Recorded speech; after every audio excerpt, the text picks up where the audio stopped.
Hello everyone, welcome to moms secret. இன்றைக்கி நீங்கள் பார்க்க போகிற ரெசிபி மக்கானி பன்னீர் பீட்சா.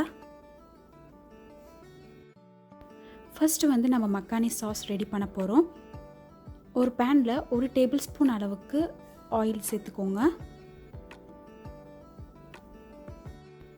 ஆயில் நல்லா ஹீட் ஆனதுக்கப்புறம் 5லேருந்து 6 காஞ்ச மிளகா ரெட் சில்லி சேர்த்துக்கிறேன்.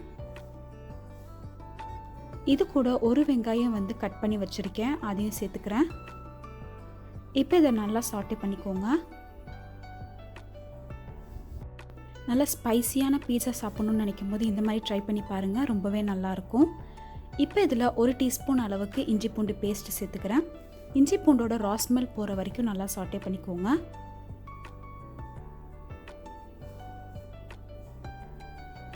மூணு தக்காளி சாப் பண்ணி வச்சுருக்கேன், அதையும் சேர்த்துக்கிறேன்.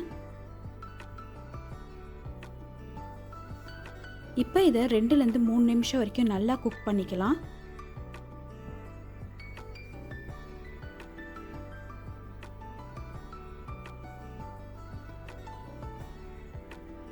தக்காளி வெங்காயம் நல்லா குக் ஆகிடுச்சு.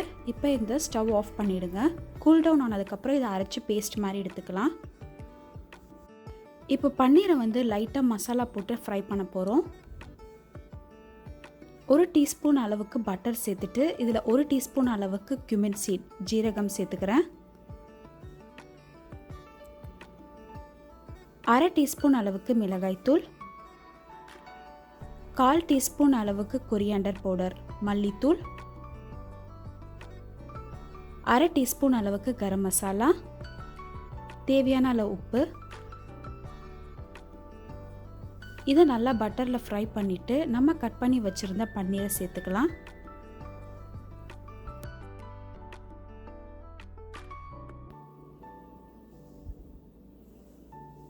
பன்னீர் சேர்த்துட்டு ஒரு 2லேருந்து 3 நிமிஷம் நல்லா டாஸ் பண்ணி எடுத்துக்கோங்க.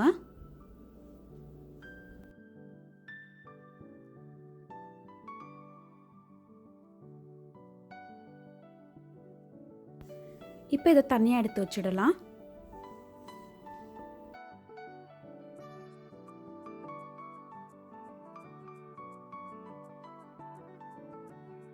இப்போ இதே பேனில் நான் 1 டேபிள் ஸ்பூன் அளவுக்கு பட்டர் சேர்த்துருக்கேன். பட்டர் நல்லா மெல்ட் ஆனதுக்கப்புறம் 1 டீஸ்பூன் அளவுக்கு மிளகாய்த்தூள், 1/2 டீஸ்பூன் அளவுக்கு கொரியாண்டர் தூள் மல்லித்தூள், 1 டீஸ்பூன் அளவுக்கு கரம் மசாலா, 1/4 டீஸ்பூன் அளவுக்கு try mango powder amchur powder. இப்போ இதை நல்லா எண்ணெயில் ஃப்ரை பண்ணிக்கோங்க. நம்ம அரைச்சி வச்சுருந்த தக்காளி வெங்காயம் பேஸ்ட்டை இப்போ இதில் சேர்த்துக்கலாம்.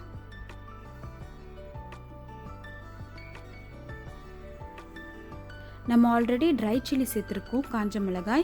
ஸோ அதுக்கேற்ற மாதிரி காரம் நீங்கள் சேர்த்துக்கோங்க. இப்போ இதுக்கு தேவையான அளவு உப்பு சேர்த்துட்டு 1/4 டீஸ்பூன் அளவுக்கு சர்க்கரை சேர்த்துக்கிறேன். ஒரு 1/2 கப் அளவு தண்ணி சேர்த்துட்டு இதை நல்லா பாயில் பண்ண போகிறேன். ஆயில் ரூஸ் ஆகிற வரைக்கும் நல்லா பாயில் பண்ணிக்கோங்க.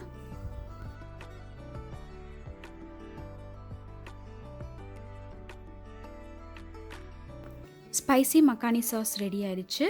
இப்போ கடைசியாக ஒரு 1/2 டீஸ்பூன் அளவுக்கு ஃப்ரெஷ் க்ரீம் சேர்த்துக்கிறேன்.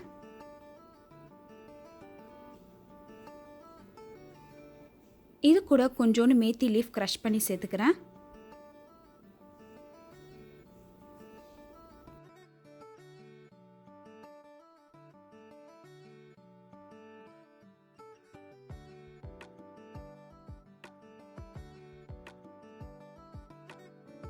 சாஸ் ரெடி ஆகிடுச்சு. இது நல்லா கூல் ஆகட்டும். நம்ம இப்போ மாவு ரெடி பண்ணிடலாம்.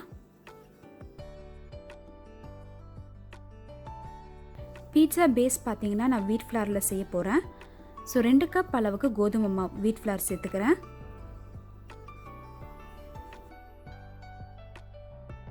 இப்போ இதுக்கு தேவையான அளவு உப்பு சேர்த்துக்கோங்க.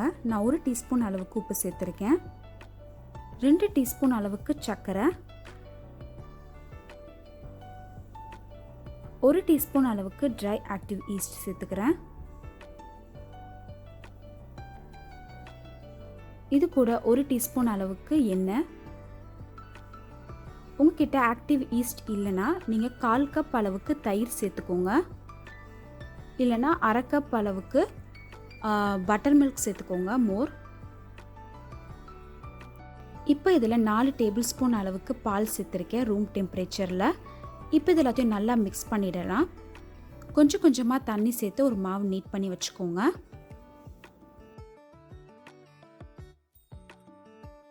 இப்போ இதை ஒரு 1 ஹவருக்கு வந்து வார்மான பிளேஸில் வைக்க போகிறோம். ஸோ மாவு வந்து ட்ரை ஆகாமல் இருக்கிறதுக்காக ஒரு டீஸ்பூன் அளவுக்கு எண்ணெய் சேர்த்துக்கிறேன்.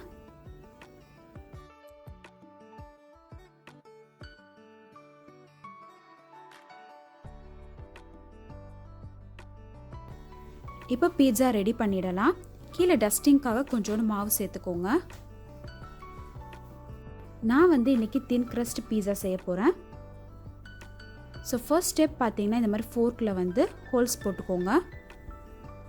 நெக்ஸ்ட்டு நம்ம ரெடி பண்ணி வச்சுருந்த மக்கானி சாஸை நம்ம போட்டுடலாம். தேர்ட் ஸ்டெப் பார்த்தீங்கன்னா நம்ம வந்து சீஸ் சேர்த்துக்க போகிறோம். அதுக்கப்புறம் நம்ம ஃப்ரை பண்ணி வச்சுருந்த பன்னீர், அதுக்கப்புறம் கட் பண்ணி வச்சுருந்த ஆனியன் அண்ட் கேப்சிகம் சேர்த்துக்கிறேன். உங்களுக்கு என்னென்ன வெஜிடபிள்ஸ் வேணுமோ அது எல்லாத்தையும் நீங்கள் சேர்த்துக்கோங்க. 350 டிகிரி ஃபாரன்ஹீட்டில் ஓவனை நான் ப்ரீ ஹீட் பண்ணி வச்சுருக்கேன். இப்போ இது ஒரு 15 நிமிஷம் பேக் பண்ண போகிறோம். பேக் பண்ணி கடைசியாக வந்து நான் ஆரிகானோ வந்து சீசனிங்காக சேர்த்துருக்கேன். நம்மளோட வீட் மக்கானி பன்னீர் பீட்சா ரெடி ஆயிடுச்சு.